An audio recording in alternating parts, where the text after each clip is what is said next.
La relation thérapeutique en médecine et en psychothérapie, Michel Delbrück, collection Carrefour des psychothérapies, édition Deboc, chapitre 4.4.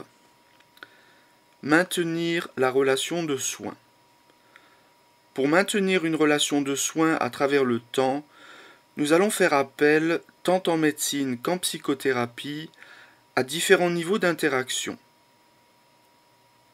La capacité à savoir écouter, à conserver un devoir de réserve, à maintenir une juste distance thérapeutique, à différencier le moi personnel du moi professionnel, va permettre, avec les compétences théoriques, les séminaires de cas cliniques, la supervision, le travail personnel de gestion de nos réactions transférentielles au fil du temps, de maintenir la relation dans la zone professionnelle et de rester au service du patient pendant un certain temps.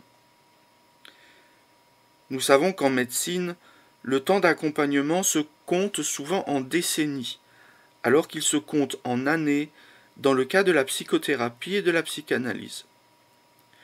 Nous verrons aussi que les techniques et les niveaux d'exploration et d'implication du thérapeute seront très différents et non comparables dans ces différents cas de patientèle. 4.1 Maintenir l'efficience des outils de communication. Les pistes de travail centrées sur les outils de communication et les principes de l'écoute active resteront d'application tout au long du parcours thérapeutique. Il sera essentiel que le soignant demeure en bon état de santé physique et mentale. Un thérapeute fatigué et déprimé n'aide pas ses patients. Donald Winnicott partageait que ses interprétations avaient une qualité économique. Il se satisfaisait d'une interprétation par séance, du moment qu'elle se rapportait au matériel produit par la coopération inconsciente du patient. Ouvrir les guillemets, je ne dis qu'une chose, quelquefois la divisant en 2 ou 3 parties. À moins d'être fatigué, je n'utilise pas de phrases très longues. Si je suis au bord de l'épuisement, je commence à être didactique. Fermez les guillemets. Le chemin est souvent long et parsemé d'embûches, tant du chef du patient que de celui du thérapeute. Il y aura lieu d'analyser les enjeux conscients et inconscients des situations présentées en cours de séance.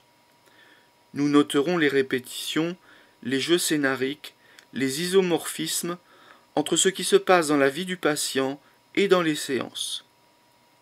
L'analyse de ces possibles isomorphismes se fera en parallèle chez le thérapeute. Nous vérifierons si la coopération consciente et inconsciente du patient reste présente par l'entremise des réactions transférentielles, de l'activité onirique, de la remémoration de ses rêves et de sa capacité à les commenter.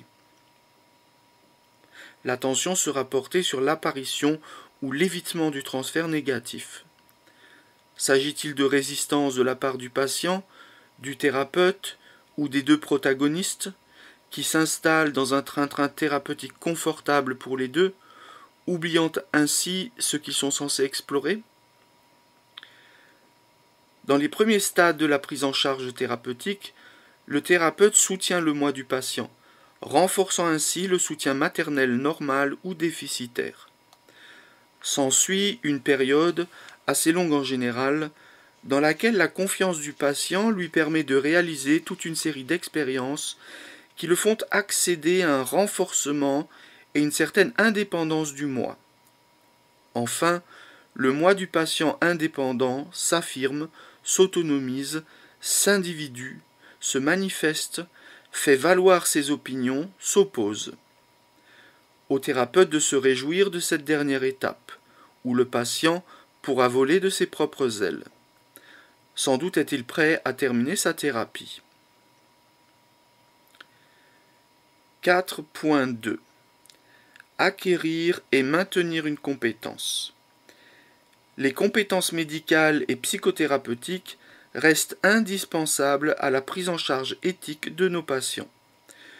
Nous avons abordé les outils de communication, la notion d'autorité, le partenariat et la répartition équilibrée et éthique des priorités du patient et du thérapeute. La nécessité d'une collaboration étroite entre tous les intervenants de l'art de guérir ou les travailleurs de la santé. La conscience des limites de nos compétences liées à nos formations spécifiques de base. Nous pouvons y ajouter des connaissances en matière de troubles de la personnalité et de psychopathologie. L'auteur a publié un ouvrage de psychopathologie à l'usage du médecin et du psychothérapeute, entre parenthèses, Delbrouck Michel, Psychopathologie, manuel à l'usage du médecin et du psychothérapeute, édition de Bock. Une formation continue, tant en médecine qu'en psychothérapie, reste un devoir du soignant. 4.3 Introduction aux notions de transfert et de contre-transfert. Nous explorerons plus profondément ces items dans le chapitre 7. Section 4.3, page 146. Sur la relation thérapeutique en psychothérapie. Ces notions, bien qu'utilisées et travaillées en psychothérapie et en psychanalyse, sont également utiles dans le cadre de consultations médicales. Avoir à la conscience que des mouvements transférentiels et contre-transférentiels se jouent dans une relation médecin-malade peut grandement aider les deux protagonistes impliqués dans le soin. 4.3.1 Transfert du patient. Rappel de définition.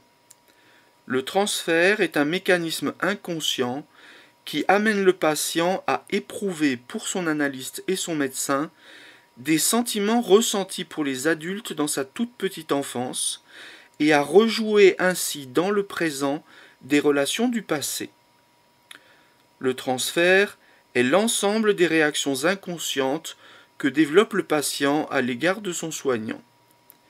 Quant au soignant, il est une surface sur laquelle le patient projette des affects qui n'appartiennent pas nécessairement au soignant. Le médecin est quotidiennement confronté à cette dimension avec ses clients psychosomatiques. Ses patients lui présentent leurs symptômes à la place de leurs mots.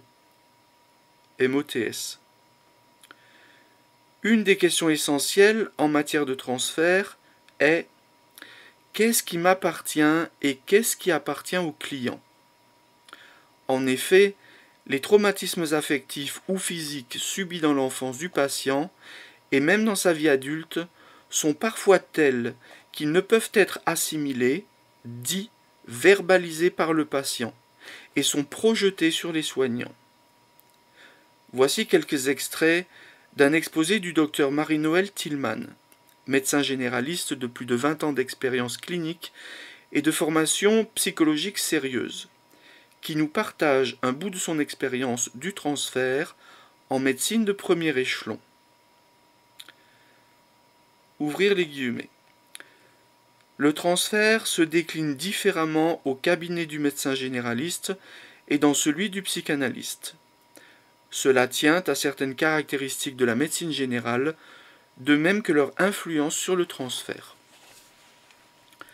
Le psychanalyste, en effet, outre qu'il est supposé sachant, dispose en son silence d'un redoutable argument pour favoriser l'émergence du transfert.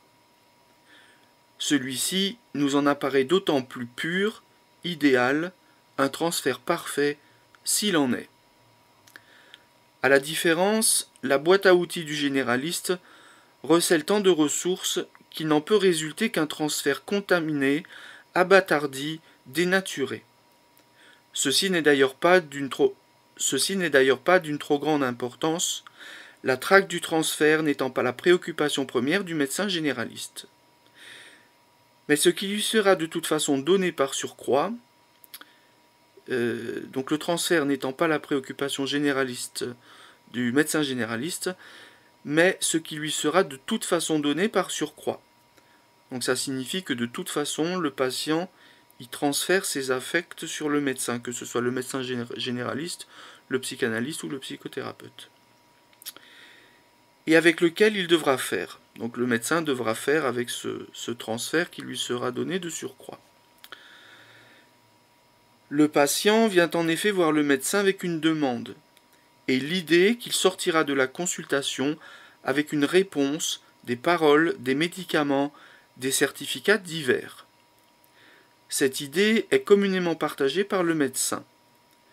La consultation médicale se déroule donc en règle générale selon un modèle conclusif, fort éloigné d'une démarche plus éclosive telle que peut la soutenir un psychologue ou un psychanalyste. C'est un modèle fermé, clos, serait-ce pour un temps. Alors je reprends quelques lignes plus haut.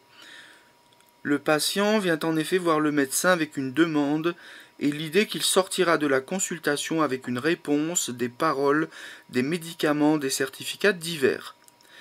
Cette idée est communément partagée par le médecin. La consultation médicale se déroule donc en règle générale selon un modèle conclusif, fort éloigné d'une démarche plus éclosive telle que peut la soutenir un psychologue ou un psychanalyste. C'est un modèle fermé, clos, serait-ce pour un temps. Quelque chose doit être dit, au pire l'incertitude, avant que le patient s'en aille. Peut-être même pour qu'il s'en aille. S'abstenir de réponse est donc un signal fort que le médecin ne peut se permettre qu'à petite dose, à bon escient. Et si le thérapeute fait le choix de laisser un suspens, de ne pas clore de la manière classique par un bon objet entre guillemets, il s'en dédouane souvent en donnant quand même quelque chose, sorte de propos général et consolateur, deux points ouvrez les guillemets, et comment vont les enfants, le mari, les études, trois petits points fermez les guillemets. 4.3.2 Contre-transfert du soignant. Le contre-transfert représente l'ensemble des réactions inconscientes que développe le soignant, induites chez le soignant par l'attitude et les activités transférentielles du patient, en réponse au transfert de son patient. Par un mécanisme de projection identique, le soignant pourrait faire porter à son patient la charge émotionnelle, affective, inconsciente que le thérapeute, dans sa souffrance, ne peut assumer et qu'il attribue à son patient. Le soignant réagit à ce transfert du patient, à ces projections inconscientes, soit positivement par un contre-transfert positif, soit négativement par un contre-transfert négatif. Ce contre-transfert peut influencer positivement ou négativement le patient. C'est ce qui se passe dans le cas d'un contre-transfert qui serait trop positif ou trop négatif, ou pas assez positif ou encore pas assez négatif, suivant la situation clinique. Les traumatismes affectifs ou physiques subis dans l'enfance et même dans la vie adulte sont parfois tels qu'ils ne peuvent être assimilés, dits, verbalisés par le patient. 4.3.3 Contre-transfert proactif et réactif ou contre-transfert du thérapeute. Le transfert n'est pas réservé qu'au patient. Le psychanalyste ou le psychothérapeute n'est jamais neutre. Même s'il se contrôle, le thérapeute transfère également sur le patient des affects, des sentiments, des pensées qui lui attribuent erronément. Le transfert du soignant serait le mouvement affectif spontané, inconscient, du soignant à l'égard du patient comme surface projective. De même, le patient réagit au transfert de son soignant, et nous savons que le contre-transfert est aussi fécond dans le travail analytique que le transfert. Dans ce cas, les besoins du médecin, du thérapeute, de l'analyste sont-ils satisfaits, remplis à un niveau conscient et inconscient? Point d'interrogation. Donc de même, le patient réagit au transfert de son soignant, et nous savons que le contre-transfert est aussi fécond dans le travail analytique que le transfert.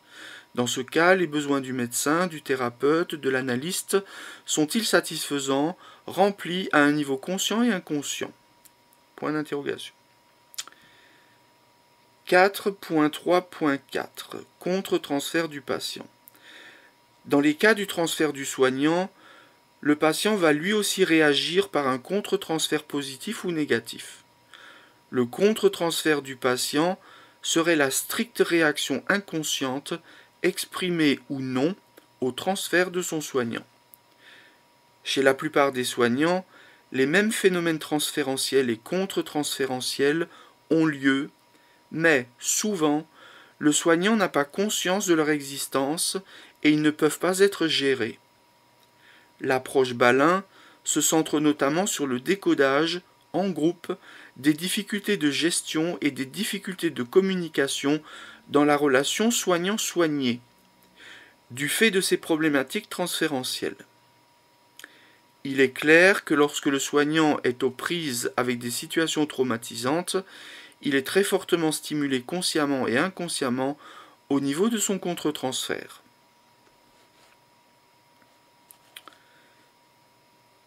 Petit encart, vignette clinique. Description de la situation. Marianne s'est installée comme médecin de famille dans son quartier depuis 5 ans. Au départ, elle vivait seule. Elle semblait un peu perdue et se sentait un peu isolée dans ce nouveau métier. Carlo habitait en face de chez elle et ce quartier depuis plus de 20 ans. Donc Carlo habitait en face de chez elle et donc habitait ce quartier depuis plus de 20 ans. Il connaissait tout le monde. Peu de temps après l'ouverture de son cabinet, il l'a choisi comme médecin traitant. Il était gentil et ne tarissait jamais d'éloges dans son magasin pour le si aimable docteur qui habitait en face de chez lui. Aussi, quand à un moment donné, elle n'avait plus assez de place pour la grande garde-robe de son arrière-grand-mère, Carlo, tout gentiment, proposa de l'entreposer dans son garage. Elle déposait ses prélèvements sanguins chez lui et le laboratoire passait les prendre. Peu à peu, Carlo s'immisçait dans la vie de Marianne. Les symptômes que Carlo présentait étaient tous dans les sphères neurologiques et cardiovasculaires au sens large. Céphalée, légère lipothymie, hypertension diastolique, coup de fatigue, impression de légère confusion. Il pressait Marianne de ses symptômes. Celle-ci demanda plusieurs mises au point. Les avis divergeaient et l'on suspectait Carlo de développer une sclérose en plaques. Il devenait de plus en plus inquiet et se faisait de plus en plus pressant, questionnant, critique, légèrement vindicatif. Jusqu'au jour où Carlo téléphona le week-end à la grand-mère de Marianne pour obtenir le numéro de son téléphone portable. Marianne se montra mécontente et dès ce jour lui exprima son désaccord. Elle voulut récupérer son armoire, mais Carlo refusa en prétextant qu'il avait assez de place et qu'elle n'en avait pas. Il continuait à surveiller ses allées et venues. Elle se demandait ce qu'il pouvait bien raconter à ses autres patients quand ils traversaient la rue pour réaliser leurs achats. Il y avait mélange, interpénétration des deux personnes, confusion des rôles et confusion des territoires. Donc ça, c'était la description de la situation.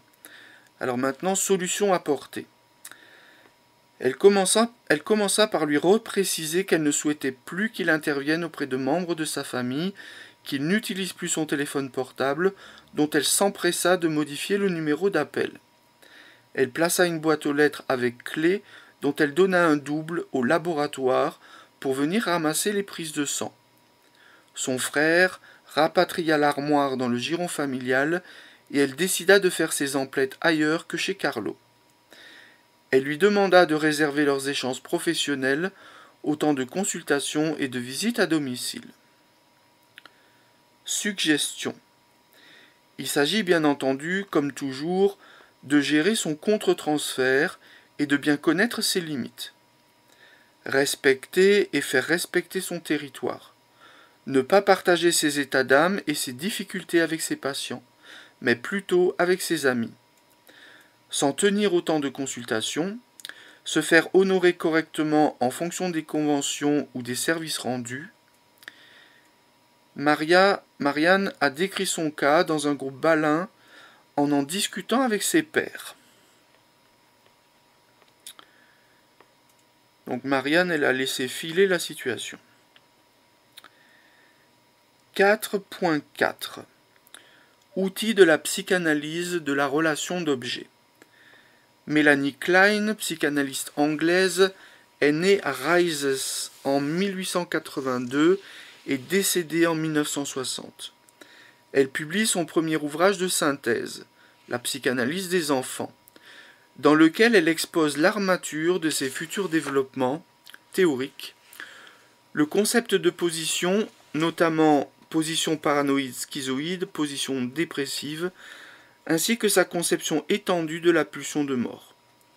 En 1955, elle présente une communication intitulée « Une étude sur l'envie et la gratitude », dans laquelle elle développe le concept d'envie qu'elle articule sur une extension de la pulsion de mort.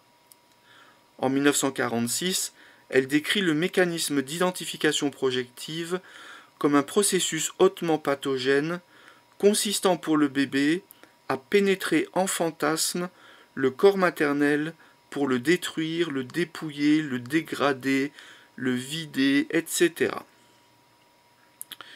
D'autres post-kleiniens, comme Bion, ont montré l'aspect normal et développemental de ce processus qui consiste à communiquer un état émotionnel, à transmettre et à faire éprouver à l'objet un contenu émotionnel, un état affectif que le sujet n'a pas les moyens de penser.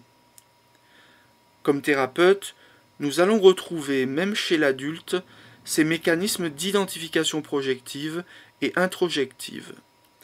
Nous invitons le lecteur à trouver la description de tous ces mécanismes dans notre ouvrage Psychopathologie. 4.5 Modèle de psychothérapie humaniste et expérientielle. Modèle des psychothérapies humanistes et expérientielles.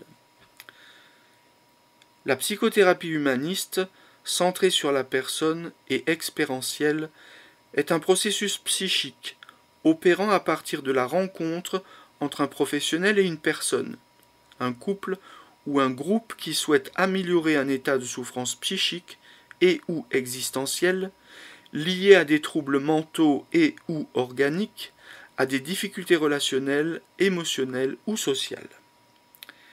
Cette psychothérapie s'appuie sur un savoir-faire et un savoir-être validés par les démarches cliniques et scientifiques de type hypothético-déductive et dans certains cas empiriques.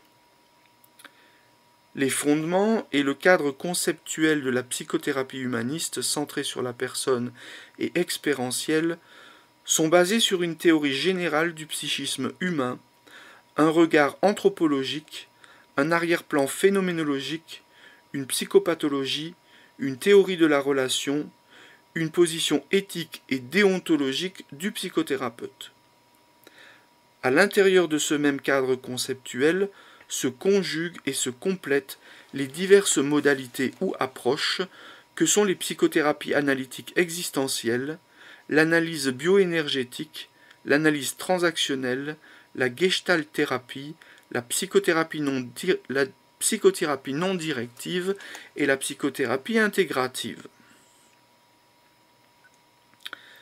La psychologie humaniste s'est largement inspirée des courants philosophiques européens comme la phénoménologie de Husserl et l'existentialisme de Martin Heidegger, Karl Jasper, Martin Buber, Gabriel Marcel, Merleau-Ponty. Donc ça, ce sont des auteurs qui ont travaillé sur l'existentialisme. Donc je reprends, la psychologie humaniste s'est largement inspirée des courants philosophiques européens comme la phénoménologie de Husserl et l'existentialisme de Heidegger, de Jasper, de Buber, de Marcel et de Merleau-Ponty, 3 petits points.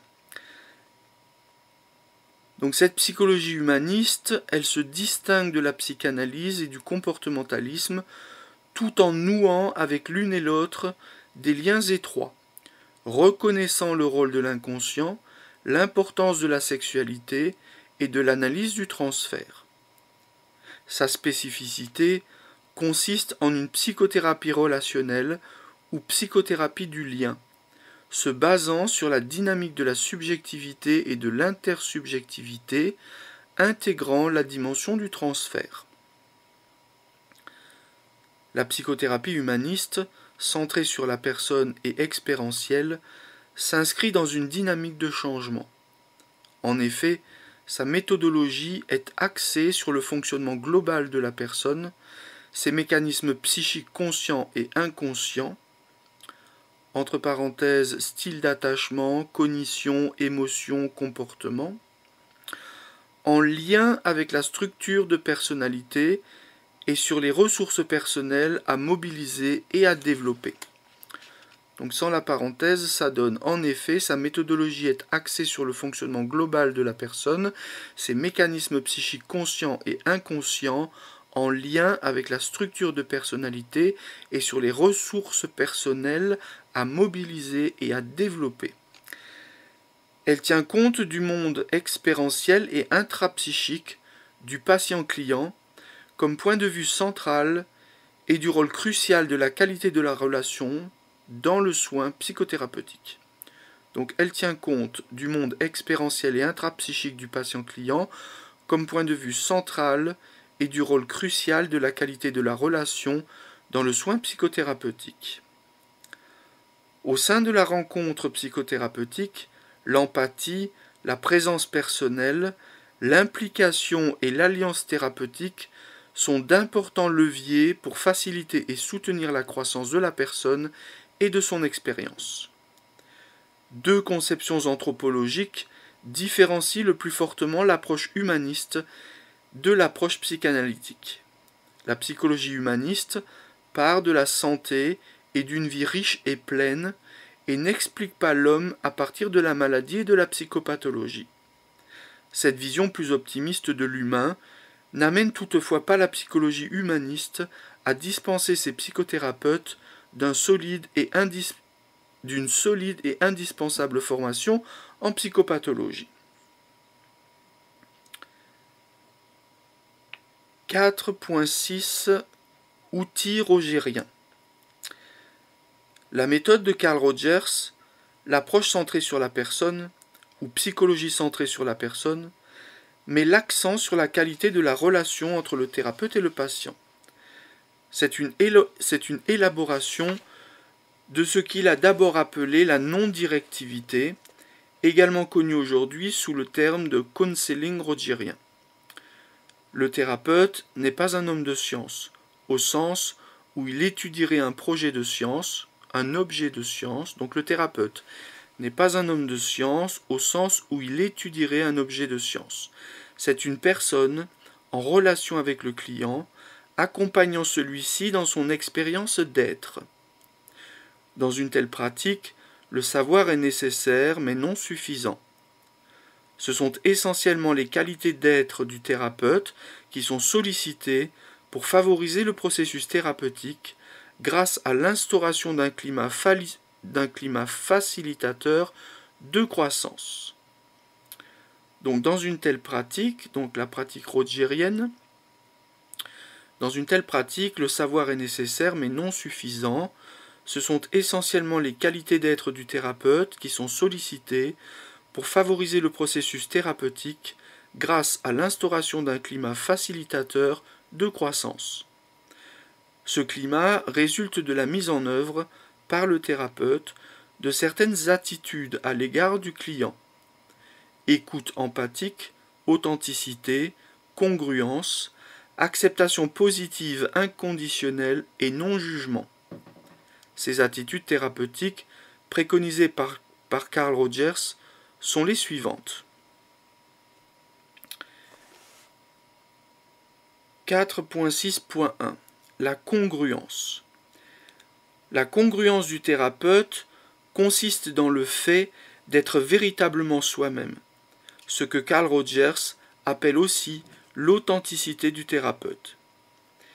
Il s'agit de la vérité du thérapeute face à ses émotions et à sa compréhension dont il peut parler directement au patient.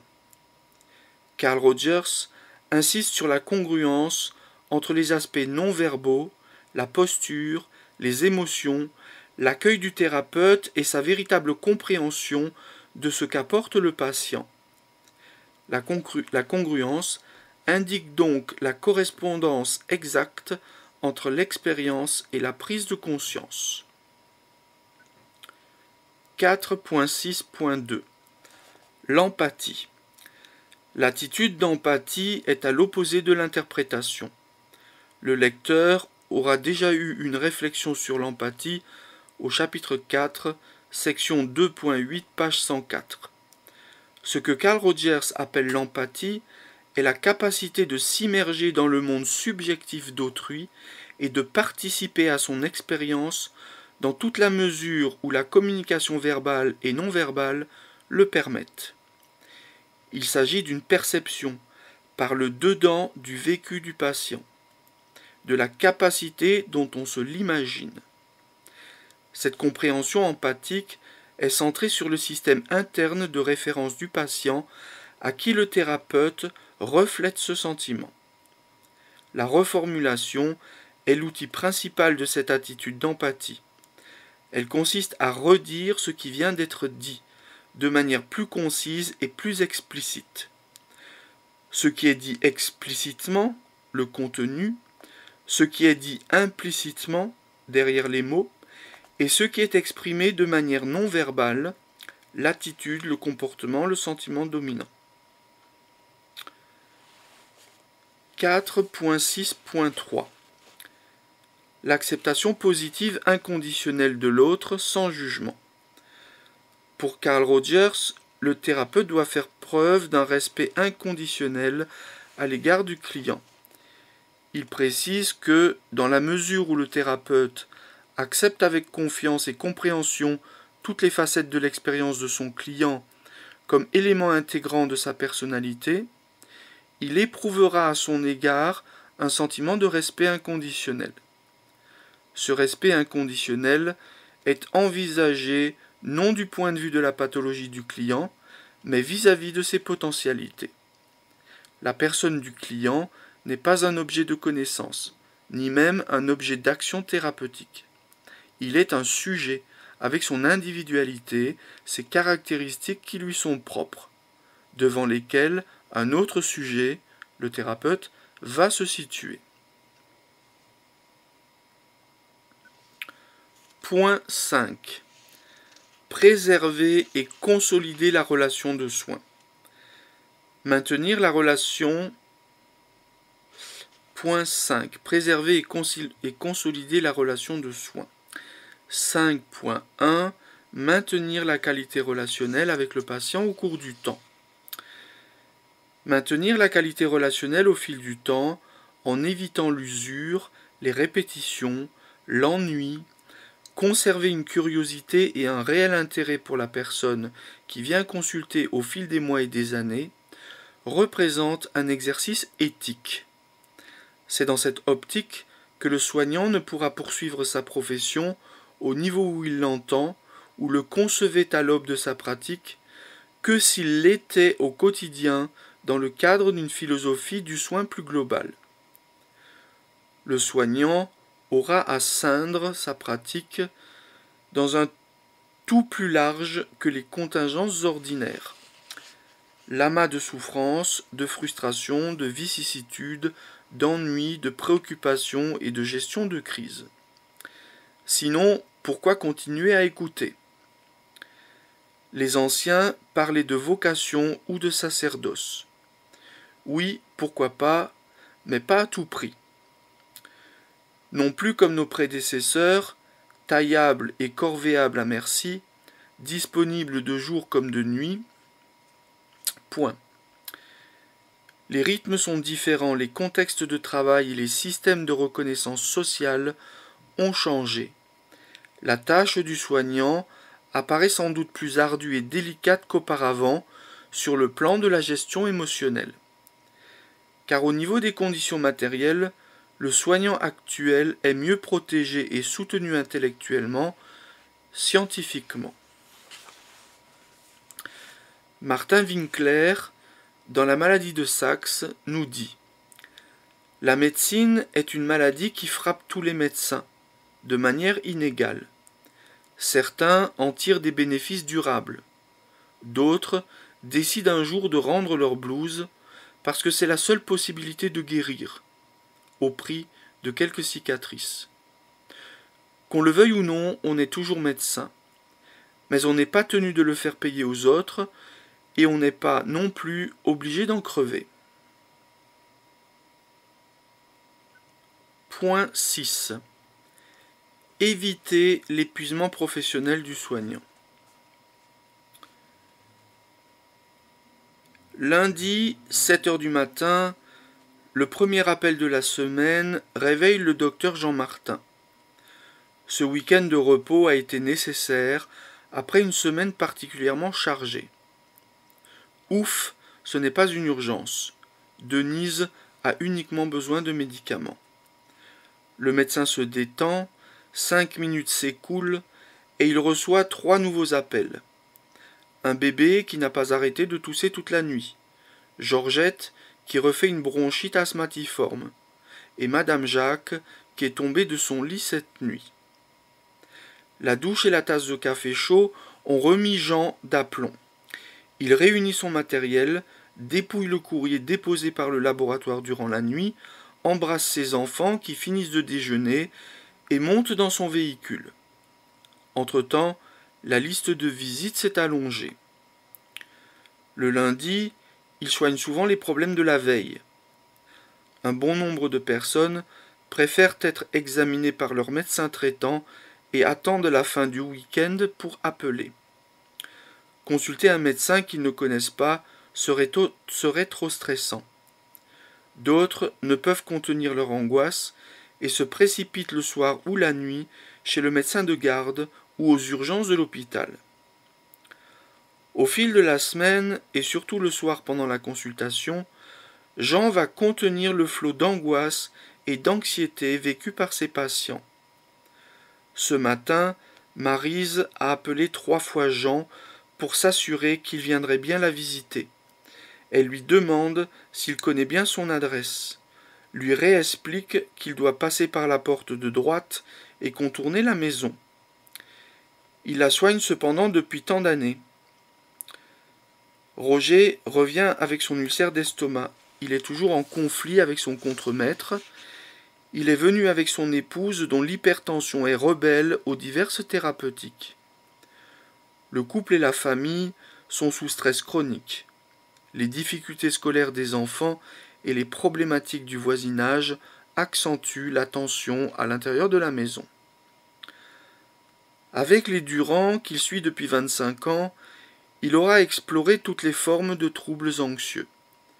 Manifestement, cette famille présente une fragilité biologique qu'elle perpétue à la fois dans son mode de fonctionnement transgénérationnel et qu'elle transmet génétiquement à toute sa descendance. Jean écoute, examine, rassure, calme, prescrit ou ne prescrit pas. En fait, il se prescrit plutôt comme élément sécurisant et constant. Il a compris qu'il ne servait à rien de banaliser le symptôme maintes fois déposé sous toutes ses formes. Il sait qu'à côté des malades organiques, il existe des symptômes médicalement inexpliqués, des troubles fonctionnels et des maladies psychosomatiques. Un certain nombre de ces patients ne peuvent accéder et ou accepter leur stress et leur anxiété qu'à travers leurs manifestations corporelles. Jean reçoit Émile. Transporteur de fonds, il a été attaqué à 5 reprises, et chaque fois il a repris le travail. Aujourd'hui, le stress chronique l'a terrassé. Un état de stress post-traumatique et une dépression profonde le clouent au fond de son fauteuil. Régine a été maltraitée et abusée dans son enfance. Ce soir, elle revient à nouveau avec de nouvelles scarifications. Elle se rend compte qu'elle panique à chaque tentative d'approche d'un de ses collègues. Elle se fâche, devient agressive en mots, s'en culpabilise, puis s'automutile pour s'en punir. Malgré la prise en charge de Jean et d'un psychothérapeute, Régine récidive encore, même si la fréquence de ces auto-agressions diminue. État de stress post-traumatique, troubles anxieux primaires ou secondaires à une schizophrénie, à l'annonce d'un cancer, suite à une rupture amoureuse, une perte d'emploi. La liste s'allonge au fil de la journée, de la semaine et du mois. Les entretiens se poursuivent et la consultation se termine. Le médecin a reçu 15 coups de fil pendant la consultation. Lui aussi vit des facteurs de stress et il a besoin de moments de détente, de verbalisation et de mise à distance des multiples affects et traumatismes qu'il rencontre au fil de sa vie de médecin. C'est décidé, il prendra quelques jours de repos et ira se ressourcer en famille. 37 années de médecine de premier échelon en équipe et en partage de groupe Balin nous ont appris à gérer. Mais combien de collègues médecins et psychothérapeutes n'avons-nous pas vu sombrer dans la dépression, le burn-out ou les addictions? Nous renvoyons le lecteur à 2 ouvrages traitant du burn-out et ci-après un très court résumé du burn-out. Donc 37 années de médecine de premier échelon en équipe et en partage de groupe Balin nous ont appris à gérer. Mais combien de collègues médecins et psychothérapeutes n'avons-nous pas vu sombrer dans la dépression, le burn-out ou les addictions? 6.1 La triade de symptômes du burn-out. C'est à C. Maslar et S. Jackson que l'on doit d'avoir éclairci le syndrome en le décrivant en 3 volets qui, ensemble, forment un syndrome. 6.1.1 L'épuisement émotionnel. L'épuisement émotionnel est autant physique que psychique. Intérieurement, le sujet va ressentir cet épuisement sous la forme d'une fatigue effective au travail, d'un sentiment d'être vidé et d'une difficulté à être en relation avec les émotions de l'autre, si bien que travailler avec certains malades devient de plus en plus difficile. Cette fatigue émotionnelle n'est pas ou peu améliorée par le repos. On peut observer des explosions émotionnelles, comme des crises d'énervement et de colère, mais aussi des difficultés cognitives à se concentrer, se marquant par des oublis de réponse à des demandes, même anodines. Cet épuisement dans le monde médical et psychothérapeutique se heurte à l'incapacité à exprimer toute émotion. Une tradition implicite est le sentiment que le médecin doit rester fort et qu'il ne peut exprimer aucune faiblesse. Ce qui est moins fréquent pour les psychothérapeutes qui ont appris à exprimer leurs émotions.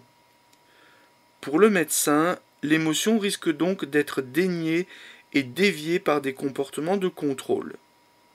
Ainsi, l'épuisement peut prendre l'aspect d'une froideur, d'une distanciation au patient. Cet état est décrit dans la littérature américaine sous le nom de John Wayne syndrome. À l'image du célèbre acteur dans ses rôles de cow-boy, le soignant devient impassible et imperturbable devant les difficultés.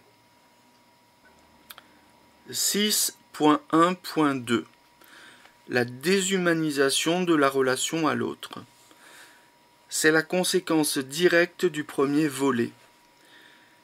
Ouvrir les guillemets, puisque les émotions me débordent, mettons-les de côté. Point d'exclamation, fermez les guillemets. C'est le noyau dur du syndrome, marqué par un détachement, une sécheresse relationnelle, s'apparentant au cynisme. Le patient est considéré comme un objet, une chose, un psychodiagnostic, une pathologie, un numéro de chambre. Le soignant fait un usage abusif et trop constant d'un humour grinçant et noir qui devient le mode d'échange journalier. Le soignant peut aussi se retrancher derrière une description scientifique du corps malade ou d'un aspect de sa problématique psychologique, d'un trait marquant de sa personnalité qui ne tiennent plus compte de l'état de santé global de la personne. Un point clé du diagnostic est évidemment le changement d'attitude du soignant qui, en début de carrière, était hyper motivé, empathique et qui progressivement prend ce look déshumanisé, entre guillemets. Mais la transformation n'est pas toujours facile à observer, car elle s'installe insidieusement et sournoisement, comme à l'insu du soignant et, pourrait-on dire, malgré lui. 6.1.3 Le sentiment d'échec professionnel. Conséquence des deux autres, cette diminution de l'accomplissement personnel est douloureusement vécue. Elle peut s'exprimer par un sentiment de ne pas être efficace, de ne plus faire du bon travail et d'être frustré par rapport au sens que l'on donnait à son métier. À partir de ce sentiment de ne plus être à la hauteur, le soignant commence à douter de lui et de ses capacités à aller vers l'autre. Ainsi apparaissent la dévalorisation de soi, la culpabilité, la démotivation. Les conséquences sont variées et variables. Absentéisme, motivé ou non, fuite du travail, projet de changer de métier, etc. Chez les soignants, la réaction la plus fréquente est au contraire de l'hyperactivité. Le soignant prolonge son temps de travail, mais sa rentabilité et son efficacité ont diminué. Peuvent s'ensuivre une perte d'estime de soi, une démotivation et un état dépressif majeur. Ainsi donc, le syndrome d'épuisement professionnel, ou burn-out, apparaît comme un syndrome à 3 dimensions en réponse à un stress émotionnel chronique et répétitif. 6.2 Symptômes et étapes d'installation du syndrome d'épuisement. Deux types de symptomatologie, psychique et physique, peuvent traduire ce burn-out. 6.2.1 Les manifestations physiques. En tout premier lieu, se marque l'épuisement physique et la fatigue. Viennent ensuite d'autres symptômes, dont pas mal de plaintes plutôt atypiques. Insomnie, maux de dos, baisse d'énergie, hypertension, troubles digestifs, perte d'appétit, ulcères, migraines, nausées, vertiges, déséquilibres hormonaux, contractions musculaires, etc. Enfin, nous pourrons observer l'installation de maladies organiques plus systématisées, comme les ulcères d'estomac, les problèmes cardiaques, etc. 6.2.2 Les manifestations psychiques. L'épuisement émotionnel peut prendre divers aspects, comme irritabilité, cynisme, colère, crise de larmes, de désespoir, d'agressivité, négation des échecs, oubli de soi, perte du sens de l'humour, indifférence, désintéressement, dépersonnalisation, manque d'assurance, indécision, insatisfaction, impatience, diminution de l'estime de soi, anxiété flottante, sentiment d'impuissance, sentiment de culpabilité, distraction, perte de mémoire, confusion, attitude négative, distorsion des valeurs, etc.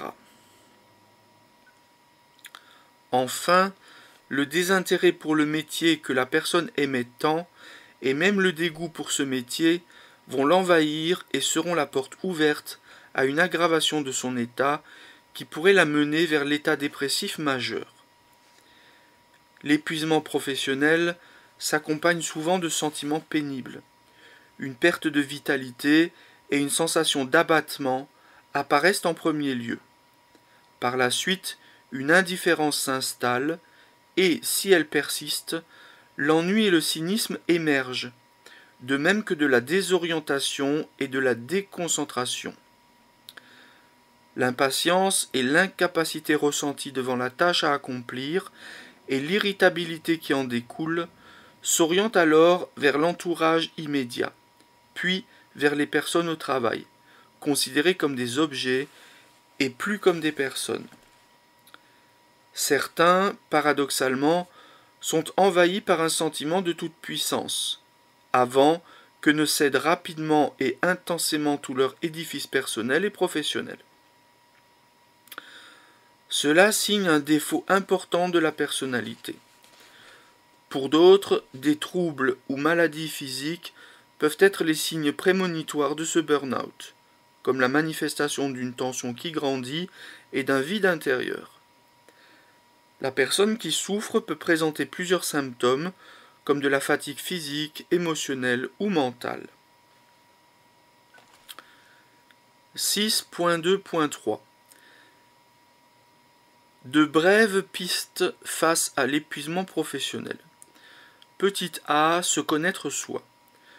Connaître son type de personnalité, ses zones de faiblesse, ses compétences, ses forces et ses spécificités va permettre au thérapeute de replacer à sa juste place les inputs de certains de ses clients et d'arrêter de projeter sur lui des affects ou des intentions qui lui appartiennent en propre. Petit b, pouvoir dire non. Se réapproprier et délimiter ses propres limites à soi-même et aux autres représente un acquis fondamental dans le développement psychogénétique de l'enfant, ainsi que dans la bonne gestion de la relation thérapeutique. Donc, se réapproprier et délimiter ses propres limites à soi-même et aux autres représente un acquis fondamental dans le développement psychogénétique de l'enfant, ainsi que dans la bonne gestion de la relation thérapeutique. À la fin de sa seconde année d'existence, l'enfant voit se développer au niveau de ses lobes frontaux un des plus importants foisonnements neuronaux de son développement neurologique, ce que les psychanalystes appellent le troisième organisateur du moi. Le thérapeute médecin ou psychothérapeute aura à cœur de retravailler et de peaufiner avec le soignant cette étape de son développement, ainsi que sa capacité de dire non. En ce qui concerne la distance thérapeutique déjà abordée, nous tenons à rappeler d'éviter de soigner nos parents, nos amis et nos proches. Ils risqueraient de ne plus l'être. De même, devenir ami de ces patients n'est guère à conseiller, nous y perdrions. Petit c, s'occuper de soi-même. Avant même d'être confronté au désir de l'autre, de celui du patient, le soignant devrait avoir eu l'occasion de se centrer sur lui. Robert Hobson, cité par Paul Montan-Gérand, nous parle de ce soi-même, dont le noyau est la solitude, de ce soi-même qu'on doit pouvoir aimer avant de pouvoir aimer les autres.